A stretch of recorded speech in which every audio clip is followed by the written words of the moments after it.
And welcome to another action-packed, exciting hour of the Smoky Mountain Wrestling Rewatch Along Project. This is podcasting the way it used to be and the way you like it. This show is a production of the Something Else Podcasting Network, and it is episode number 132 of Smoky Mountain Wrestling from August 6th, 1994, taped July 5th, 1994, from the Northwest Ash High School in Warrensville, North Carolina.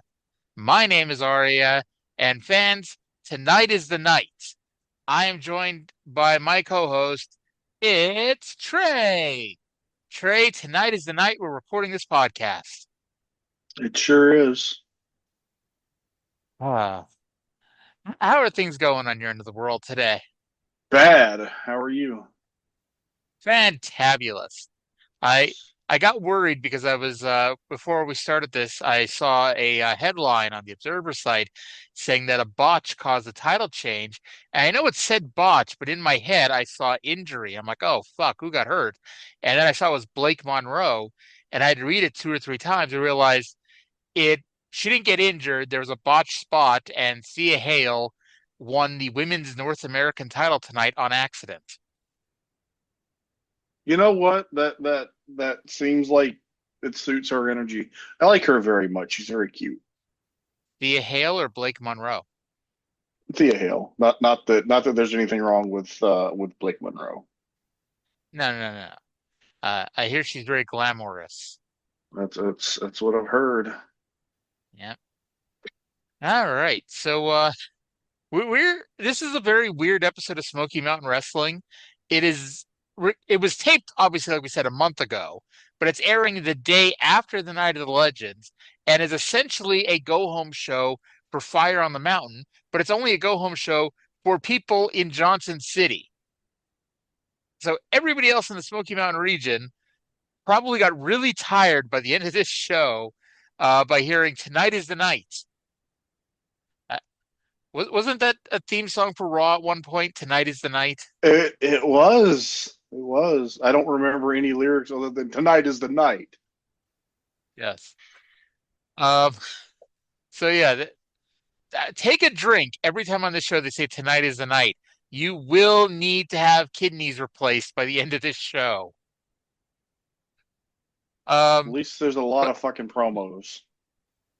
There are a lot of fucking promos this week. Might as well kick things off with the intro with Bob Caudle and Les Thatcher talking about how tonight is the night of Fire on the Mountain. Welcome to another exciting action-packed hour of Smoky Mountain Wrestling. Professional wrestling the way it used to be and the way you like it. Hi, wrestling fans. Bob Caudle along with Les Thatcher. And for all you wrestling fans who are watching WCYB TV5 in Bristol, Fire on the Mountain in Johnson City is tonight. And we'll be talking to some of the competitors a little later on today, the competitors especially in the main event. And also we're going to be previewing some of the things you'll see tonight in Fire on the Mountain. Absolutely. And, of course, on today's program, the Thrillseekers in action. The Gangstas are in the house. We're going to get a look at those boys again, and that's a hot tag team, and the Dirty White Boy on today's card as well. You're right there, Les. And also the TV champion, Chris Candido. He's got a day off today from defending that championship because he and Primetime Brian Lee are going to put the tag teams up against, well, none other than the Armstrongs, and here they are. What about it, Scott? That's exactly right, Bob Caudle. It's been a long time coming, but today is the day. Today is the day the Armstrong brothers finally get a chance at those tag team straps, and we are going to make good of it. Ain't that right, Steve? That's right, Candido, Brian Lee. Let's just start off by apologizing to the Rock and Roll Express and the Thrillseekers and all those that are waiting in line. But, brother, we waited in line a long time. And today is the day we're going to dethrone them. We're going to put them belts around our waists. It's about time. All right, fans, it's going to be a great hour. We got lots of action. So Steve didn't get the hint that the slogan of today's show is "Tonight is the night," not "Today is the day." Bob sounded like really disappointed that the Armstrongs were getting a tag title match for some reason. He was almost apologetic, like, "Yeah, it's the Armstrongs." Oh, Lord. Armstrongs. Yep.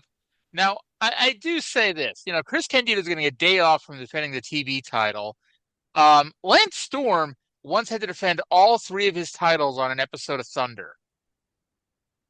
You know, and I know Chris Candido actually has 4 titles, but we just don't discuss two of them. Yeah, what about the WWA World Heavyweight title and the U.S. Junior Heavyweight title?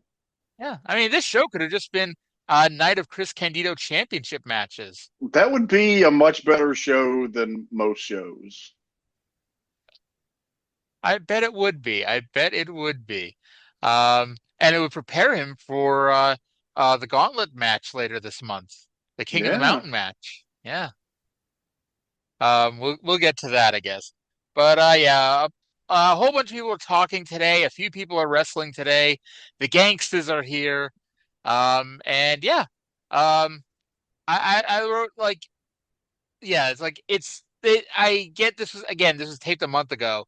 It's airing the day of Fire on the Mountain, which has a highly publicized tag team title match that does not involve Scott and Steve Armstrong.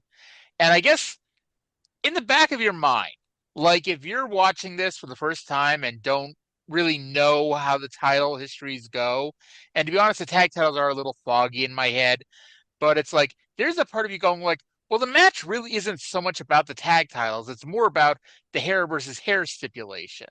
So they could just change the titles here and then do the hair versus hair match tonight in Johnson City. What'd be really funny was that if the Armstrongs won the titles, so then they had to defend the title against Rock and Roll Express, but somehow they were still defending Tammy's hair. Oh my God. I think Tammy would need some money for that legal defense fund really quickly. Brian Logan kicks off her in-ring action against the Smoky Mountain Heavyweight Champion, the Dirty White Boy. We are told again that Conan Chris Walker is on his way in, and it's established that he is one of Jim Cornette's guys, and White Boy wins with the Buck Snort Blaster. He's a Jim Cornette guy. I mean, they said that during this match, and then we're going to get a promo with him, with Cornette and Chris Walker in a minute here. Boy, do we. Yes. The first of, I think, 3 Jim Cornette promos on this show. And, hey, you know it's going to be a good show when we get a lot of Cornette talking. At least one of them was a repeat. Was it? The Heavenly Bodies one was a repeat. Are you sure? Yes. Oh, then we'll skip that. I did not realize it was a repeat. I just thought it was just another of the same similar promos that we've seen from them already. I mean, unless Jimmy said the exact same thing again. It's possible. It's possible. We'll get to that. I mean, there's a lot to talk about. We can skip that because, I mean, you know, spoiler alert, technically the match doesn't happen. You know, the match that they're plugging does not happen. I wrote, here's the Armstrong brothers are getting a title match. Even they're apologizing for it. Let's now go. Did you have anything about Brian Logan and White Boy? The Dirty White Boy won in 1 minute with the Buck Snort Blaster, and Mark Curtis was the referee. Nice. Let's now go to a promo with Jim Cornette with Conan Chris Walker. And Jim Cornette is a very magnanimous person. He's a very generous individual. He, you'll hear him talk about things he's doing in the ring, and the video may not always match what he claims, but I have no reason to disagree with what he's about to tell us. Let's go to Jim and Conan right now. Dirty White Boy, you may be worried about Mr. Excitement Dick Slater tonight at Fire on the Mountain in Johnson City, but as you can see right here, the newest member of the Union, Conan Chris Walker, the ultimate male, is in your future, punk. As you can see from what happened here just a few minutes ago in Chilhowie, Virginia, the finals of this battle royal, when the Dirty White Boy viciously attacked me from behind without provocation, and I bravely stood up to him, tried to fight him off, but he used every underhanded tactic in the book. You see the White Boy now cowering from me, begging me, please, Jim Cornette, don't beat me anymore. But then, while my back was turned, while I was trying to assist some old lady in the front row, the Dirty White Boy attacked me from behind again, and I slipped on a banana peel and fell to the ground. But thankfully, my newest Union member, Conan Chris Walker right here, was here to save the day. He tried to attack Chris Walker from behind too, but Chris Walker's too much of a man for him, because Chris Walker, like I said, is the ultimate male. Chris Walker takes the Dirty White Boy and literally demolishes him. Well, once again, slipped on the same banana peel that I did, but you can see that the Dirty White Boy boy was scared. He feared for his life. He feared for his career. He had every intent of running from the ring when thankfully a fan out of the front row threw something into his eyes which blinded him, so he wasn't able to run away. And Conan Chris Walker, the ultimate male, the newest member of the Union, Fight, the Federation of International Thugs and Eliminators, takes over on the Dirty White Boy. You see the massive power in Conan Chris Walker's mighty arms, his huge chest. Conan Chris Walker is the man, Dirty White Boy, that you want to be. The man that every man in the Smoky Mountain area wants to be. The ultimate male. And now I tell Chris Walker, go ahead. That backstabbing, back-jumping, turncoat traitor, Dirty White Boy, go ahead and give him a taste of what the backbreaker can do. What the backbreaker can dish out. How does it feel, White Boy, when you're hanging suspended in the air 6 feet up with the massive arms of Conan Chris Walker wrapped around your head and your leg, literally breaking you in half?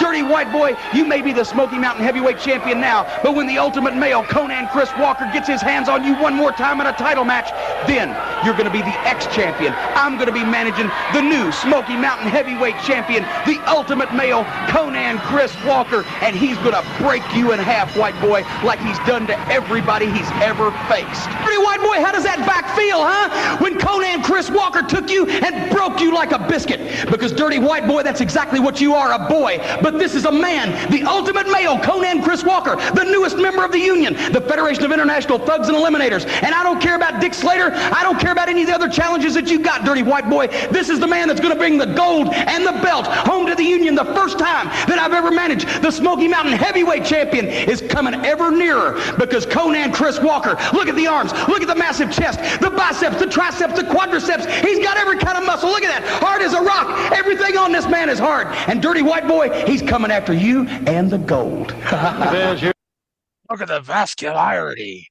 Look at the striations. Everything on this man is hard. Yes. Somehow I did not pick up on that one the first time I heard it. So apparently the Dirty White Boy won this battle royal by disqualification.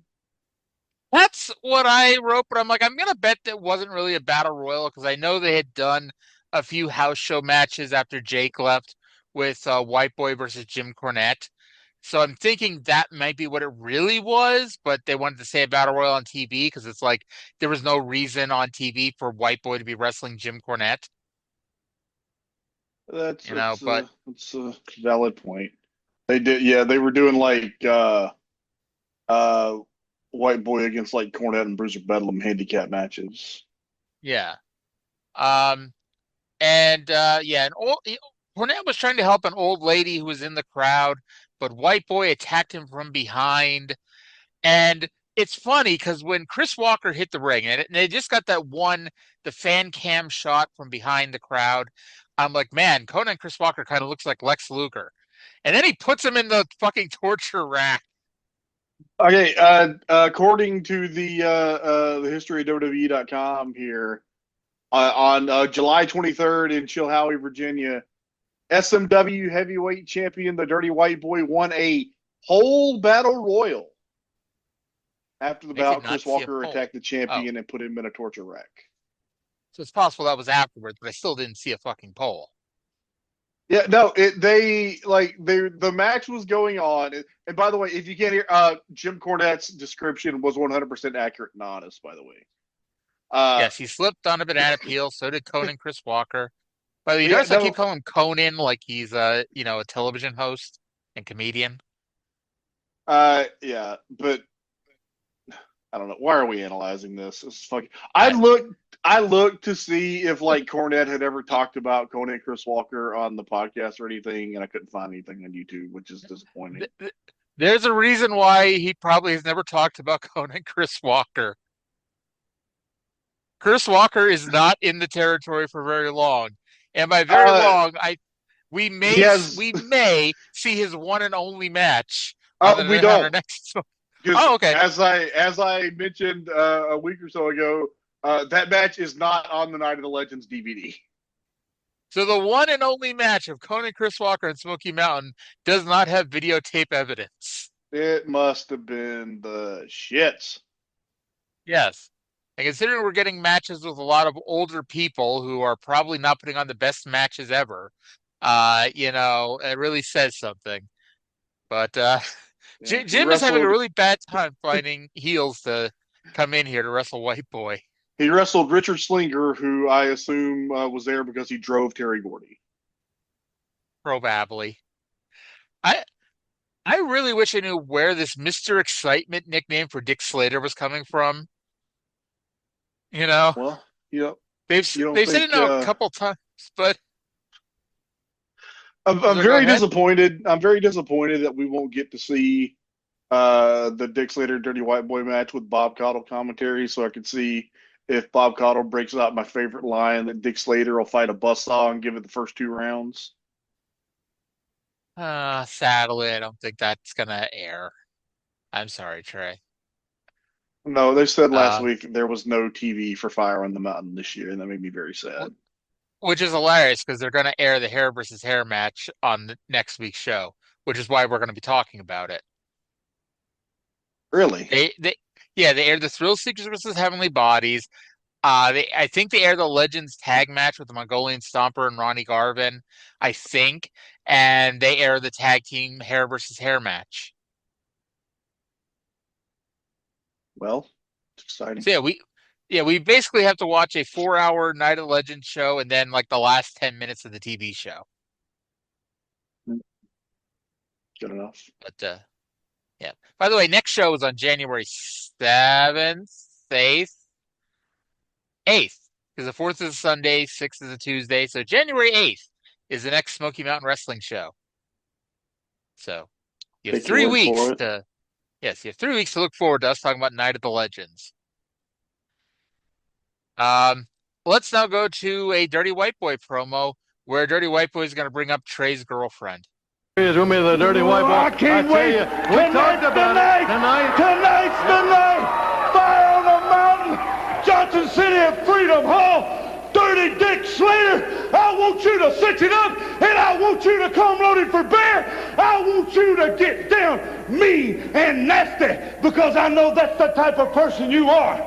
Because I'm kind of that way. I was sitting back. The white girl told me, you're laying back too much. You've got to start getting mean and nasty. Pull somebody's eyeball out. Rip my head off. Stick your fist down their throat. And that, gentlemen, is exactly what I intend on doing. I've worked too damn hard to get this belt to let anybody else take it away from me. And as far as Jim Cornette and Chris Walker is concerned, I'll see you during the week. Yeah. All right, fans, tonight's the night. Fire on the Mountain. Okay. So Dirty White Girl wants him to be mean and nasty. I mean, I kind of am. The name the Dirty White Boy kind of implies that he's going to be mean and nasty. You think so? I would assume so. I mean, I know you shouldn't make assumptions, but it was a safe assumption, I figured. I always considered Dirty White Boy to be more of a state of mind. By the way, I forgot to mention this earlier because I looked up WCYB TV, and I can only imagine the broadcasting schedule for this network because it is a combination affiliate of NBC, Fox, and the CW. Now, I know the CW doesn't have a whole lot of like original programming to air, but I mean NBC and Fox is pretty fucking those are a lot of different shows to be broadcasting there, and I don't know how the hell they get away with that one. Well, small area. That's true, I guess. That is true. All right. So we now go to a Rock and Roll Express promo. We're just literally going promo, promo, promo. Oh, and I forgot to mention, Conan Chris Walker, the ultimate male. How many nicknames does this guy need? If this guy lasted more than 1 week, he might be challenging Hunter Hearst Helmsley for the most nicknames one person could have. How many nicknames does Hunter Hearst Helmsley have? Well, he's Triple H. That's a nickname that became his name. I'm sure. He's the Game. He's the King of Kings.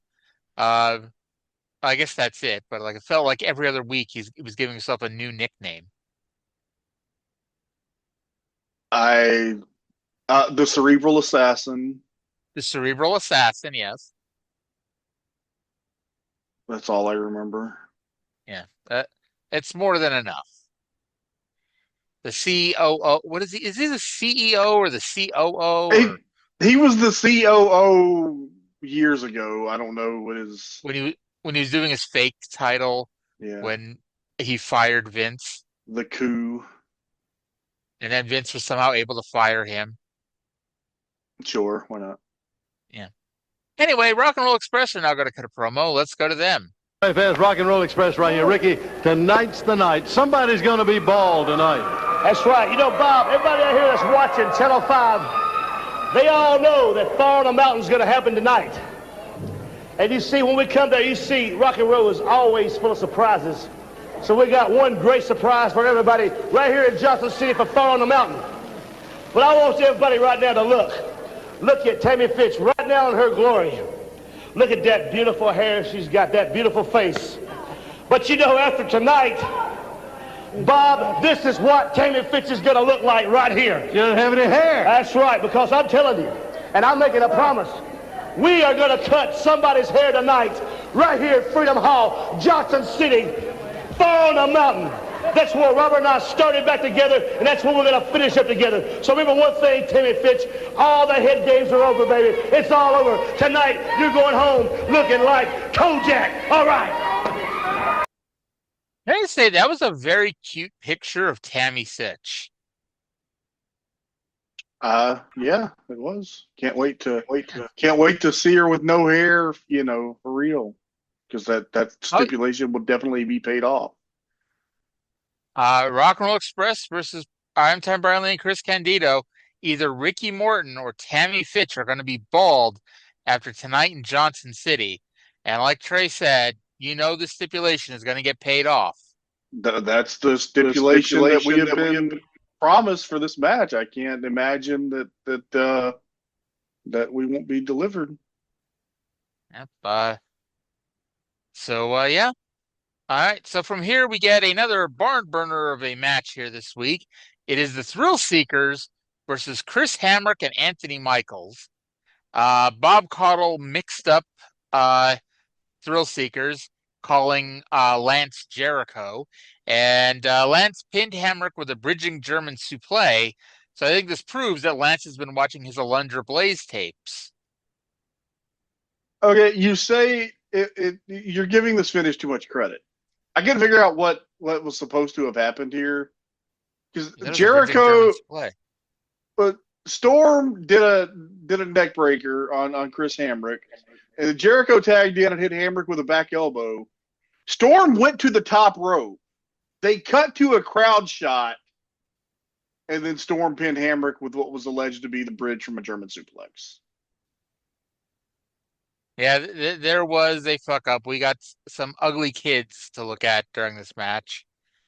This was, I believe, I assume this is our last Thrillseekers match other than the Night of Legends. It's our last Chris Jericho match. It's our last Chris Jericho match. It's our last match with the Thrillseekers as a tag team. Yeah. It wouldn't be it's very appropriate that they go out on a fucked up finish. Because Lance is here, I think, until like the second annual Thanksgiving Thunder Tour, or at least around that time. Yeah, I was just looking at that earlier today. He appears to be here until about the end of November. Yeah. All right. So then we get the Heavenly Bodies Jim Cornette promo that Trae says is an old promo or a repeat promo, and I'll take his word for it. I just wrote that it was the same format that we've seen of every Heavenly Bodies promo during this feud. The first half of it, all three of them are joking around, making snide little comments. And then about halfway through, Jim Cornette gets serious and cuts a great serious promo building up this match, which technically doesn't happen because Jericho is out of the territory now. Well, one of them happens. What was that? One of them happens. Well, yeah, but that happened yesterday. It's not happened. Like, they're building up Fire on the Mountain tonight, which does not happen. Yeah. I mean, there is a match. Yeah. I believe Lance teams with Tracy Smothers. but I could be mistaken.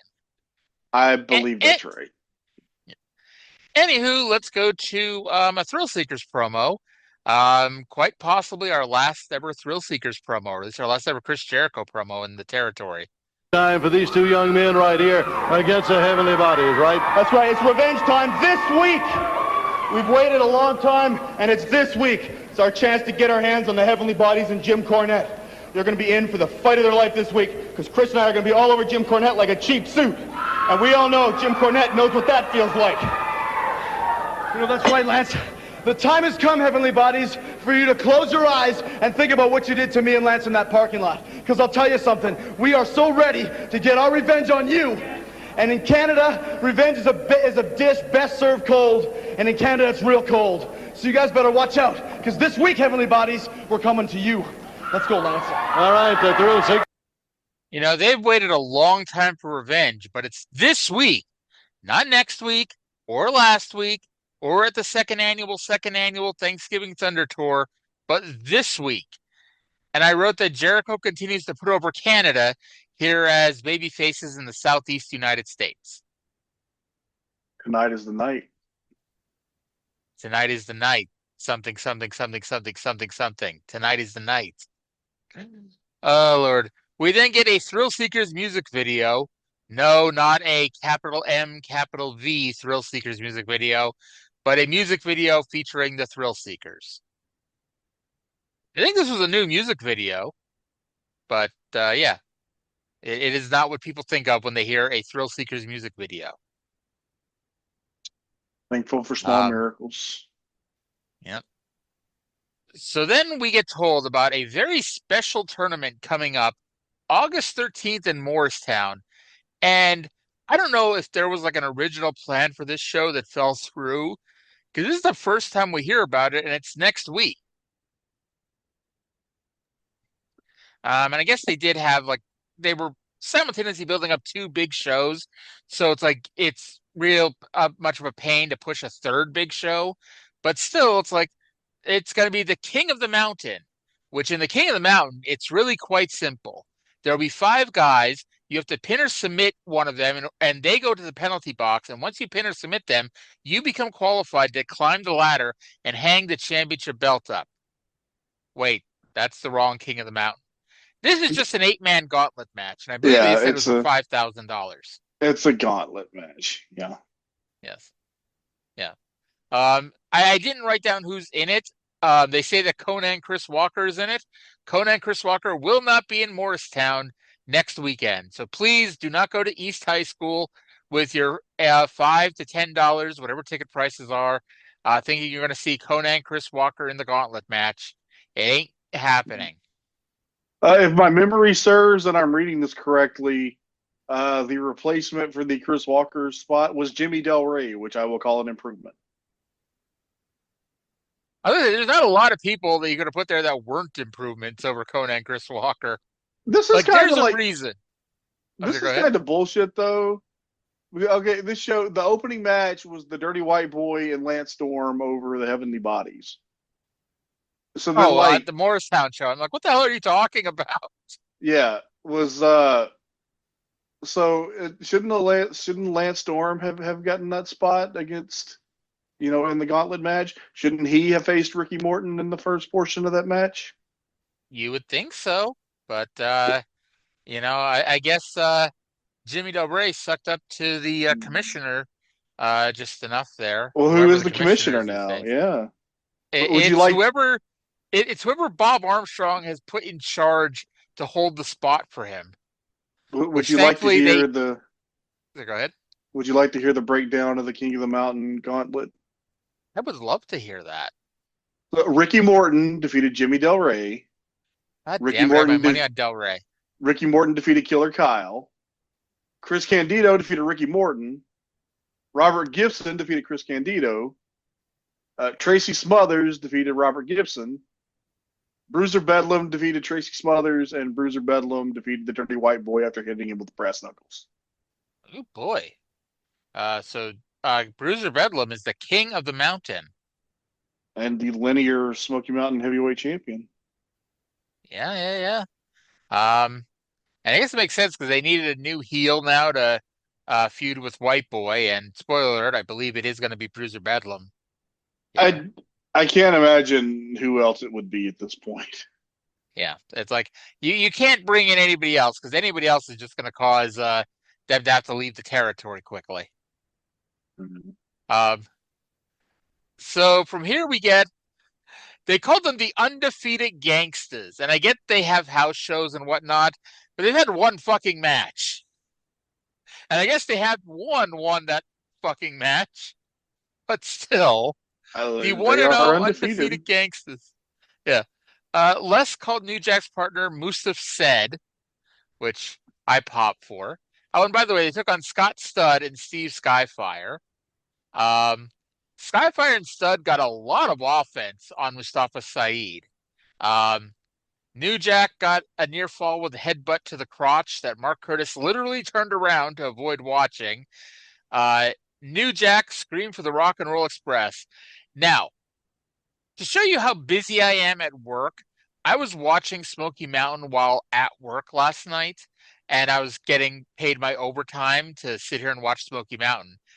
During this match, I got a call to take care of. And I'm like, well, thank God they didn't call in the middle of New Jack's promo. That would have had some explaining to do. That might have been awkward. Yes. They won with, as I wrote, some wacky headbutt splash combo. I think Mustafa Saeed missed him entirely. Yeah, that's why I take umbrage to calling this a splash combo. What happened was New Jack did a headbutt on. Hold on, I gotta scroll down on some fucking body on Steve Skyfire. And Mustafa just fucking jumped over Skyfire and did a flip and landed on his back. I think like maybe because I think he was aiming for his head, so I think he was trying to do a sunset flip leg drop, maybe. I guess. But he got too much air on it. All right, so we're now going to go to a Gangstas promo, and this is not as memorable as the first one, but it did have me popping here as well. And something also happens during this promo that they didn't tell us about, but becomes noteworthy. I think they explained it either next week or the week after. But while I'm very confusingly saying this, let me just press play and we'll listen to New Jack be, well, New Jack. Gangstas undefeated so far in Smoky Mountain Wrestling. I heard you calling out, where to rock and roll. When you get like a rock and roll in the Thrillseekers, it may not be easy. First of all, they don't even have an airport to come up here where these tobacco chewing geeks are. We had to catch a plane to Charlotte, then we had to get a bus from Charlotte to here, then we had to get a horse and buggy to get up here where these geeks are. And let me tell you something. Rock and Roll Express, Thrillseekers, Dirty White Boy, I don't care who you bring. We gonna get you. You saw what we did to them. If you're familiar with the beating, we just did to that little redneck. You understand? We snatched him out the truck and we beat him in the head. Now, as a matter of fact, I think some of Resident Evil teeth still stuck in your stick when we put that whooping on him. Y'all got to deal with me. And I don't care how many of you tobacco chewing geeks getting mad, you can't whoop me. If you think you can, whoever you want to get, put him in the ring. And I'll beat him like I own him. I'll beat him the way you used to beat our ancestors a long time ago. But you can't do that no more. If you hit me, I'm going to hit you back. The only thing we got in common is you didn't like Martin Luther King, and I didn't like him either. Because if you smacked him, he turned the other cheek. But baby, if you smack New Jack, or if you smack Mustafa, I'll beat you like I own you. I don't like none of these people up here, and I'm going to tell you, sooner or later, we going to get what we came up here for. Rock and roll, watch your back. Because baby, you know, we don't fight fair. We ain't never fought fair.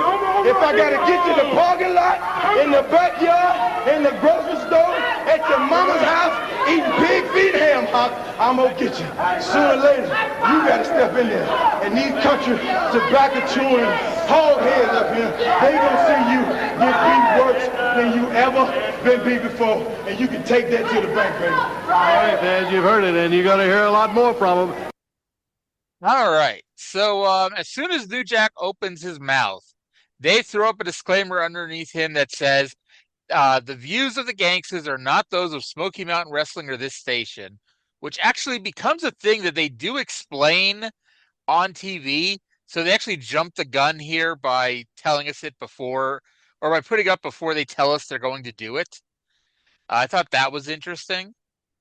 I thought it was interesting that they bleeped both Rodney King and also, and I never knew the guy's name, the white guy that after the during the LA riots, the famous shot of the white guy being yanked out of a truck and getting his ass kicked. I think New Jack said his name, but they bleeped it. I don't know why, to be honest, but whatever. But yeah, I like this. He's like, if you come after me, I will beat you like I own you. And 5-star promo. Yes. I noticed New Jack said the way they used to beat our ancestors. I remember him saying on Dark Side of the Ring, I think, that for some reason he could not say ancestors correctly. I haven't watched that one in a while. I didn't watch most of the last season. Dark Side New of the Jack Ring. was like season 2 or 3. Oh, yeah. Oh, I know, but I just mean in general, I haven't watched a lot of the most recent I actually season haven't either. But yeah, the New Jack was one of my favorites. Yes. Oh God. Yeah. You gotta love New Jack, and we got about 10 more months of New Jack to go. That's fantastic. Yes, and yeah, it kills a lot of Smoky Mountain business, but it's gonna be some fun watching. It makes me enjoy watching the show more. Yes. Alrighty. It gives us another great promo because, there's as much as we love Jim Cornette and Bullet Bob Armstrong and Tracy Smothers and Terry and Dory Funk, you can only see them so many fucking times. And like I said, we're getting 3 Jim Cornette promos a week. That's a bit much. I know he's in a lot of angles, but 3 is a bit much. Well, before we go to Jim Cornette's third promo, they're going to pitch it first to Terry and Dory Funk, and we'll come back to talk about the Funks. Right now, Jim Cornette, tonight's the night, Fire on the Mountain, Johnson City, Texas Deathmatch, Jim. Fire on the Mountain, run, boys, run. And before I get started talking, I want to hear what a couple of real men, the masters of the Texas Deathmatch, Dory and Terry Funk, have to say. Roll that tape, then I got a few comments. Texas Deathmatch. Texas Deathmatch was invented by my father, Dory Funk Sr., in Amarillo, Texas, many, many years ago. A Texas Deathmatch has been the trademark of the Funk family. And the idea of a Texas Deathmatch is that the match continues until one team is unable to answer the bell, unable to continue. In a Texas Deathmatch, falls don't count. There's no time limit. Falls can take place anywhere. There's no stopping the match if someone is bleeding profusely. It continues until there's a winner. This is the Funk family kind of match. Together, we have never lost a Texas death match. And I'm going in the ring for this one with Bruiser Bedlam and my brother, Terry Funk.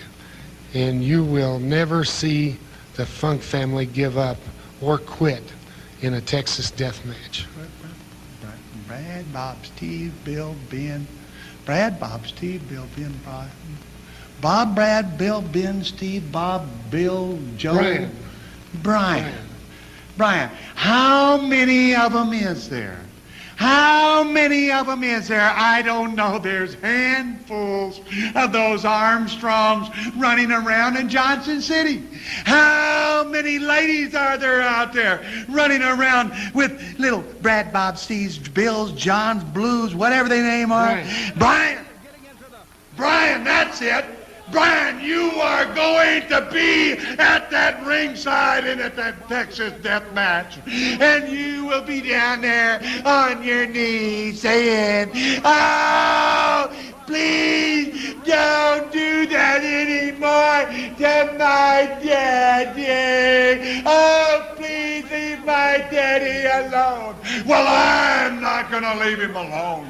Why aren't I going to leave him alone? Because this is a match that our father made famous. Do you realize that my father had 240-some Texas death matches and never lost to one? Do you know that my father one night received 36 stitches in his head? Iron Mike DiBiase received 40 or 50 of them. The match went 4.5 hours, and finally the police had to stop that match. DiBiase went to the hospital. He did not get up the next day nor the next. He was in the hospital for weeks. My father wasn't. He was dancing around the flying mirror ramp. He was back ready to wrestle again. Because one thing that a Funk has, that an Armstrong or a DiBiase or any other wrestler in the world doesn't have, is heart. Kevin Sullivan to win a match here. He'll go to any extremes here. He'll sink as low as possible. We may not be the world's finest wrestlers today. We may not. But one thing that we have got is we have got the guts and we have got the pride. A hell of a lot more than you do with those children of yours on their knees hollering, Daddy! Oh, Daddy! Daddy! Daddy! Oh, Daddy! Daddy, please get up, Daddy! Please get up! Oh, yes, Armstrongs. You're going to see your daddy stay down. Not weeks, not months, not years, but for a lifetime. The grave digger is coming. It's always hilarious seeing, Terry cutting a promo, especially next to Dory, because Dory, like, even when it's a good Dory promo, it's still very unemotional. Whereas Terry Funk, it goes all over the fucking planet on his promo. And you genuinely think this is a crazy man. Now, I just want to throw this out. For those who were like, what the hell is that background noise? This happened a few weeks ago, and I think, I don't know if there was something wrong with the file. Like, I'm assuming Trae and I have the same file, so he probably had the same thing. It's like in the background, you can hear audio of Kevin Sullivan beating up Primetime Brian Lee from last year with Phil Rainey and Dutch Mantel doing commentary. Yes, that was very odd. Yes. In fact, it wasn't even last year. It was 2 years ago at this point. Mm-hmm. But yeah, this Road Dogg is apparently going to be at the Texas Death Match, begging Terry and Dory to leave his daddy alone. I did not look to see is Brian getting involved in wrestling, I guess, more now. Like, I know he was the dark secret there for a while. And I know he's in and out of the USWA at this point, and he's going to become the roadie in a few months. But, like, is he even going to be on this program? At least as a wrestler. I don't know. Let me see if I can bring Cage Match is kind of being a dickhead today. It's not wanting to load stuff. There we go. Come on. I was gonna say it's currently doing the same thing to me. What did you think about this promo? It was Terry Funk cutting a promo. It was fucking tremendous. He's doing a bunch of jobs on WCW right now. Brian is weird. Here in late '94. Yeah, he does not come back to wrestle in Smoky Mountain until the Super Bowl of Wrestling. And even then, he's only in for that. Well, for Fan Week. Looks like he does singles match. He does a singles match against D'Lo Brown, against Headbanger Mosh, and then a couple of random tag team matches. Spoiler alert. I keep forgetting that the Headbangers come into SMW. Yep. Yep. Yes, they do. Um,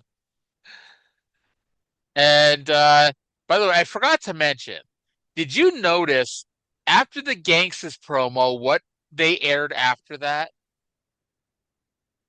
What? Did you say no? I said what? They aired the Raise Money for Your Civic Organization commercial. Oh, fantastic! I You're want gonna New raise Jack. money for I want New Jack to come to my local high school or community center. to help raise money for your civic organization. Mm-hmm. Oh my God, that would just be tremendous. So Jim Cornette has more to say. Let's go to JC, who's got with Bruiser Bedlam, who's got something to say about tonight's six-man tag team match. You see that? Dory and Terry Funk, their father invented the Texas Death Match. And all you people watching WCYB tonight, that's right, tonight in Freedom Hall, Johnson City, it's Fire on the Mountain. And it's going to be Texas Death Match rules. Bruiser Bedlam, the world's most dangerous wrestler. Dory and Terry Funk, the masters of the Texas Death Match, going up against Tracy Smothers, the Southern Boy, Bob Armstrong, Road Warrior Hawk, and you, Ron Wright, you crotchety old cantankerous old fart. You, Ron Wright, tonight in Johnson City are going to feel one of these. I've heard all the stories about what they used to do to you, Ron, but I guarantee you this. I can make you sweat with one of these. And as for Road Warrior Hawk, this man can match you muscle for muscle. And the Armstrong boys, Bob Armstrong and Tracy Armstrong, well, you're going to go down at the hands of the Funk Brothers. Texas Death Match, anything goes. Falls don't count. It goes to one man can't. And it's going to be my final chance to get revenge on Bob Armstrong and his whole Green Acres assemblage right here tonight in Johnson City at Fire on the Mountain. Come on, Bruce. All right, fans, there it is right now. Let's take a look at the complete card tonight in Johnson. We don't need to do that. We already know the complete card for tonight's Fire on the Mountain. You know, complete with Mr. Excitement, Dick Slater. Very excitement. Yep. By the ringside, $12. I mean, that's a good price to get a front row ticket. $12. It sure is. Yeah. Plus, if we went to a Night of the Legends, we get $2 off. So that's $10. I think there may be something to Terry Funk's dislike of the Armstrong family, because I just tried to book him to do a job for Brad on Pro Wrestling Sim, and he said no. Well, you know, Terry Funk is a more over star than B-Rad Armstrong. That's true, but he's Terry Funk. He's usually a good sport about doing jobs. He loses to everybody. And it's not like there's a huge discrepancy. He's the main eventer and Brad is an upper mid-carder. Interesting. Well, we have one promo left to go on this show because, believe it or not, we have reached almost the end of the program. And that's with the babyface side of the six-man tag team main event. Bullet Bob, Tracy, Mr. Ron Wright, and a pre-tape video from the Road Warrior Hawk. Let's go to that now. Armstrong, tonight's the night. All the walking and talking is over with, and before I say another word, I want you to hear from our partner, the Hawk himself. You know something, Cornette? All my life, I just couldn't wait to get my fingers into somebody's eye socket and touch their cerebellum. And you're the guy that I always think about. You along with the Funks. You along with Bruiser Bedlam. Causing problems for Smothers and Armstrong. Well, are you surprised? I'm coming to town. August 5th. August 6th. Double trouble. Coward waves a flag match. I don't think I'll be waving any flag. Texas Death Match. Oh yeah, I like anything with the word death in it. How about you, Cornette? How about you, Funks? How about you, Loser bedlam. All right, Tracy, what a partner you guys have got. Oh, man, I want to say one thing. Is it great to be alive and to be in the South or what? Fire on the mountain, boys. Texas death match. Dory and Terry Funk. That's your specialty. Bruiser Bedlam, you like any kind of a fight there is. Well, I got a partner right here in Bullet Bob Armstrong and Road Warrior Hawk. He's going to take care of you. Like I said before, guys, you could jump on the wagon because we got a lot of room. Texas death match. Balls don't count, and we're going to be on y'all like a duck on a June bug. Right, Ron? That's right. Let me tell you something, Jim Cornette, you little geeky neck pew-pew out here telling people what you're going to do. Let me tell you something. You think I used to have a loaded booty was hell to deal with? I went and had me a walking cane loaded with lead, weighs 9.5 pounds. When I get it around your little geeky neck and pull you in and choke you half to death, turn you loose, and when you fall to the floor, wrap 9 pounds of this leaded, loaded walking cane around your neck. There ain't going to be nothing left of you. Then they'll throw you geeky men you're managing out there. I'll wrap it around their neck. Before it's over, we'll walk out of there victorious. You just put that down in the record book, brother. Hey, brother, he knows what he's talking about, brother, because tonight is the night they're going to feel the power of the people. United we stand, divided we fall. Tonight in Johnson City at Freedom Hall, we're going to make our stand, and you will fall. And I'm talking in just a few hours, brother. You've talked about friends, you've talked about family, and tonight we're going to knock you. It's going to come to a finish finally because you're matched up. Only one man ever beat you in a Texas death match, Terry Funk, and that was me, so you surrounded yourself. Well, look who I got. The wild-eyed Southern boy, the Road Warrior Hawk, and the meanest man to come out of the Smoky Mountains. So tonight, brother, we're going to finish it all once and for all at Freedom Hall, and we're going to do it tonight. Hallelujah! It's going to be mayhem, fans, no doubt. We'll be back right after this. So, Trae, tell me, is it great to be alive in the South or what? It's great to have a Mr. Ron Wright promo. Sadly, I think this might be our last Mr. Ron Wright promo. That's sad. Yep. Because he's not coming in to be White Boy's manager again. I'm not sure if he comes back for like 1 or 2 more appearances, but this could be it until he comes back next year for the Super. I don't know if he's with the Super Bowl of Wrestling, but I know he does do like 1 more appearance next year in like August. So it's either the Super Bowl of Wrestling or it's a show right around there. It might be Fire on the Mountain.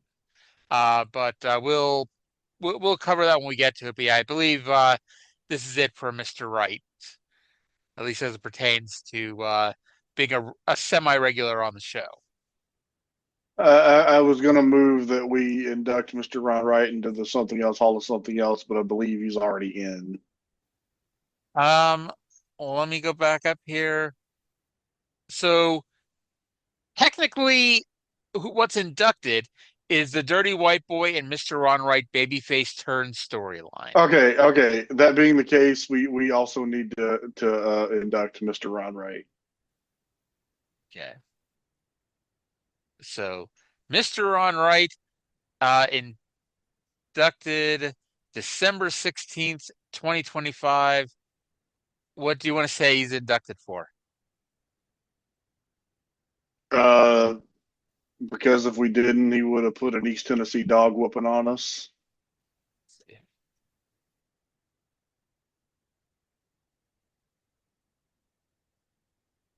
East Tennessee dog whooping on us.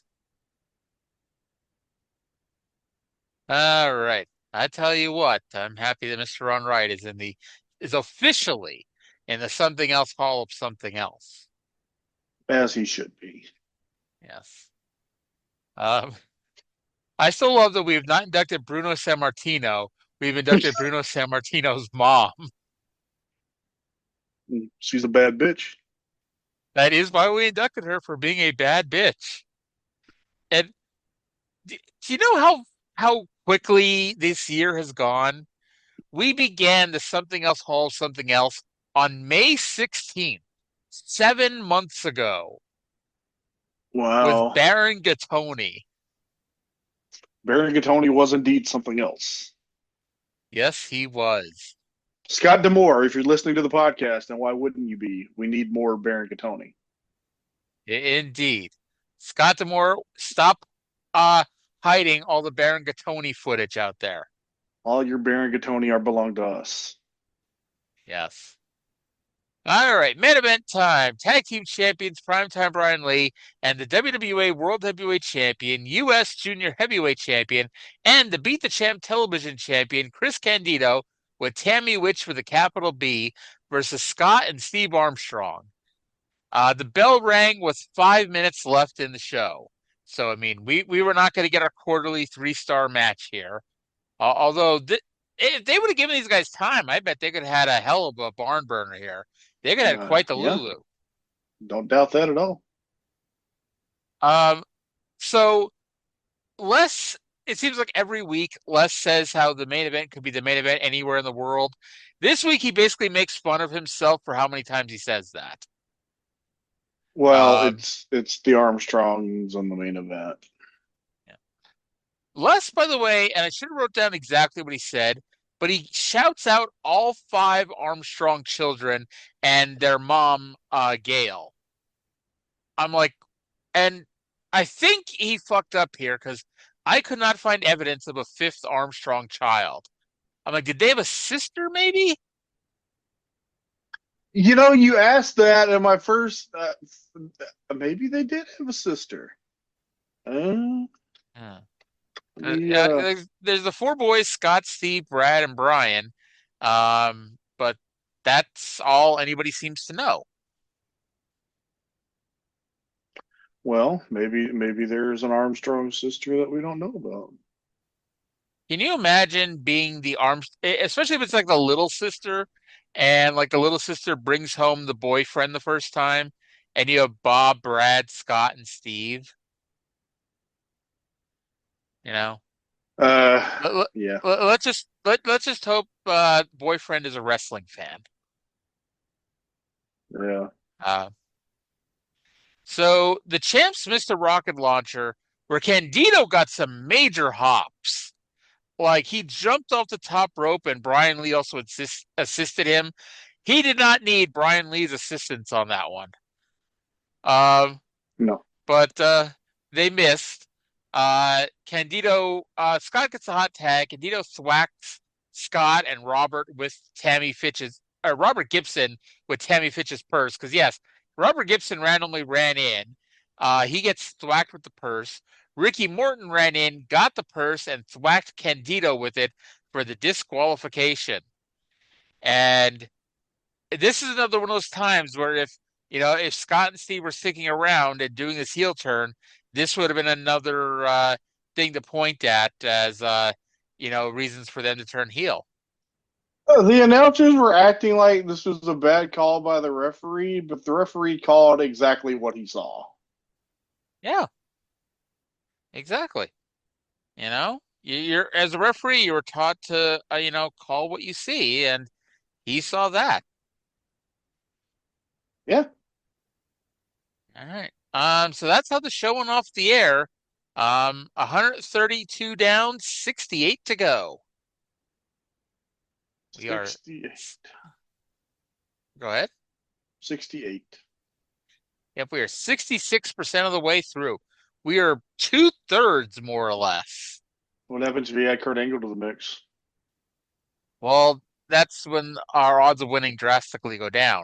Drastic go down. Yes.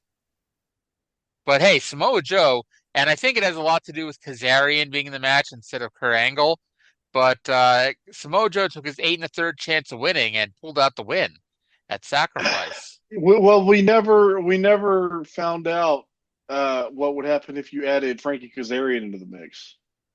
No, Scott, they did not do a promo with Scott Steiner on that show, at least specific to having a match with Frankie Kazarian and Samoa Joe. No, if only. Maybe we can get Scott to do that promo now. There you go. So what else is happening in the world of wrestling? The main story is the Night of the Legends, which again we are not going to talk about that. That's next week's news.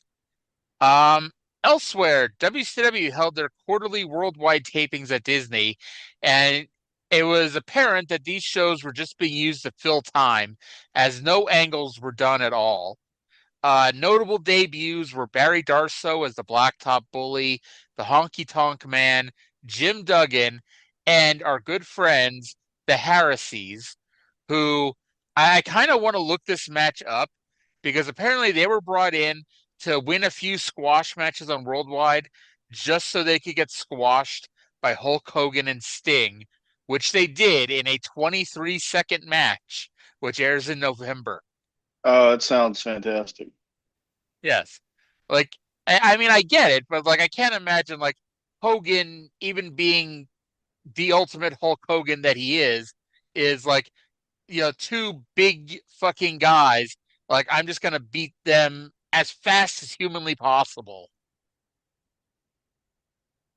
It would just seem like they'd be the type of guy he'd want to do something with. I mean, it's Hulk working a fucking Disney taping. That is very true. But I mean, he at least gave Mr. Perfect 5 minutes at the XWF taping. Well, I'm going to say something quite possibly controversial here.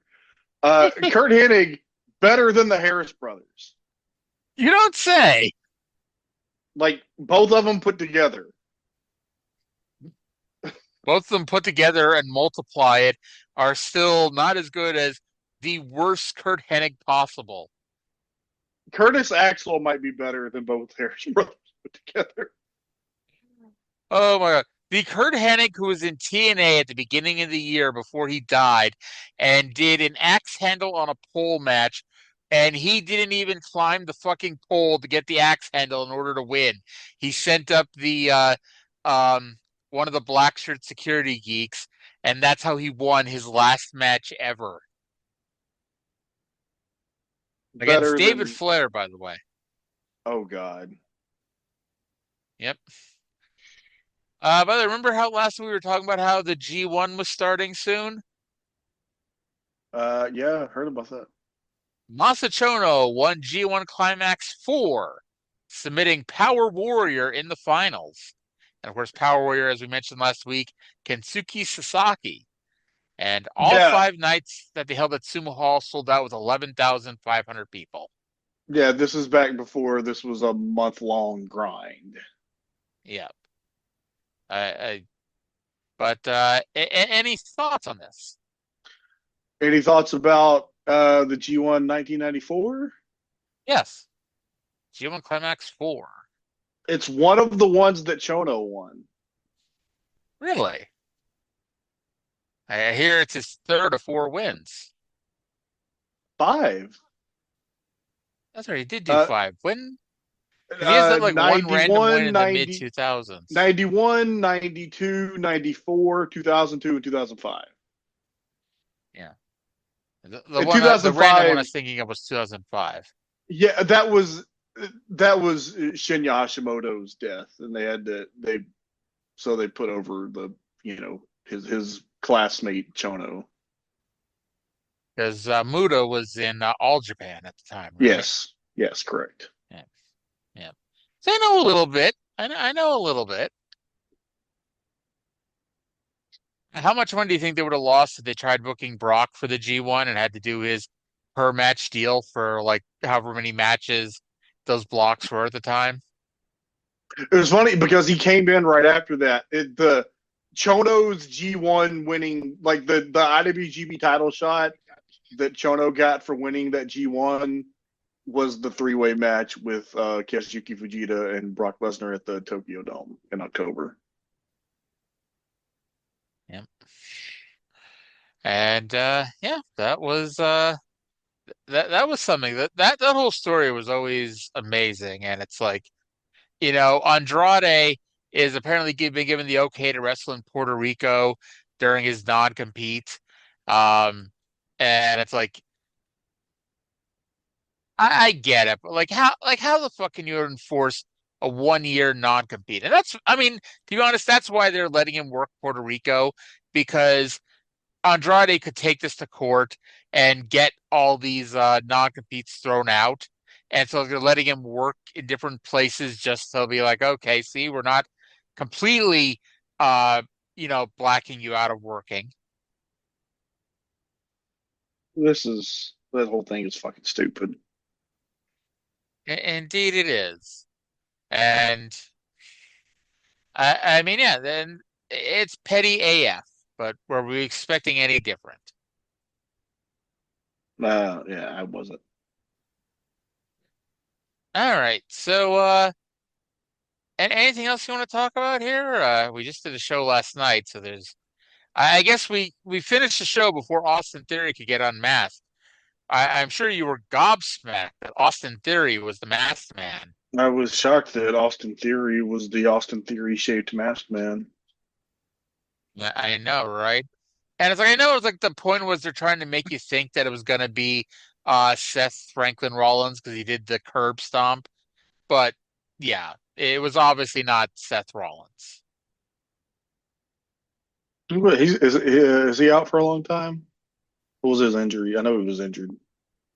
He got injured wrestling what's his name? Cody at Crown Jewel. He fucked up a coast to coast spot. Hmm. Yeah. I hope it wasn't him blowing his knee all the way out like he did against Kane that time. I forget what it is, but I hope that this is very tongue in cheek. But the Joe Cronin show, which is apparently something, tweeted out that pregnancy rumors swirl in Nyla Rose's AEW absence.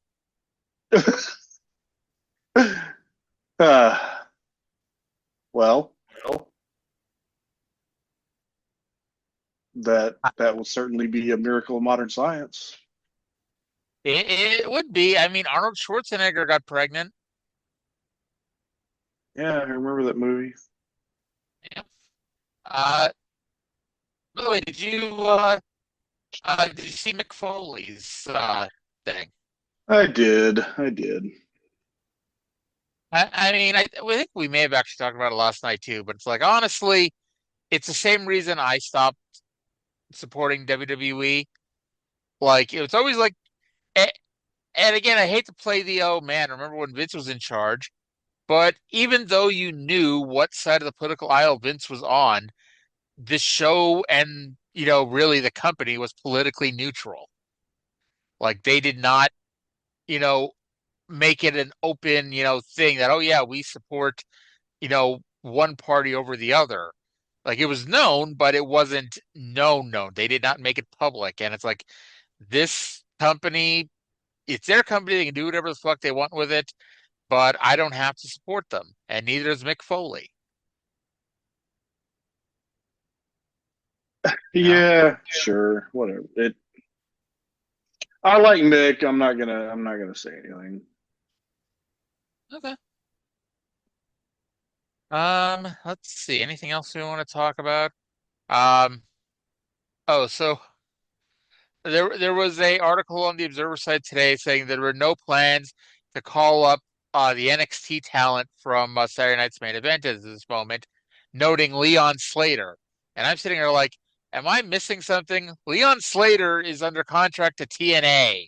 And again, it's basically one and the same at this point. But there's a reason Leon Slater has not been, quote unquote, called up to WWE. If they wanted anybody from TNA, they'd fucking have them. Oh, they would, undoubtedly.